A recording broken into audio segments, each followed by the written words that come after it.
মসজিদে মুয়াজ্জিন যখন আজান দেয় তখন একটি দোকানও বন্ধ করা হয় না, কিন্তু যখন একটা গুলির আওয়াজ পায় তখন পুরো মার্কেট বন্ধ করে ফেলে। এর থেকে কি বুঝলাম যে মানুষ মৃত্যুকে ভয় পায়, কিন্তু যে মৃত্যু দেওয়ার মালিক। মসজিদে মুয়াজ্জিন যখন আজান দেয় তখন একটি দোকানও বন্ধ করা হয় না, কিন্তু যখন একটা গুলির আওয়াজ পায় তখন পুরো মার্কেট বন্ধ করে ফেলে।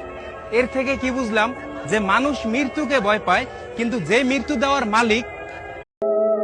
মসজিদে মুয়াজ্জিন যখন আজান দেয় তখন একটি দোকানও বন্ধ করা হয় না, কিন্তু যখন একটা গুলির আওয়াজ পায় তখন পুরো মার্কেট বন্ধ করে ফেলে।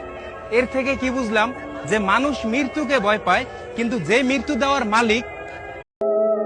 মসজিদে মুয়াজ্জিন যখন আজান দেয় তখন একটি দোকানও বন্ধ করা হয় না, কিন্তু যখন একটা গুলির আওয়াজ পায় তখন পুরো মার্কেট বন্ধ করে ফেলে।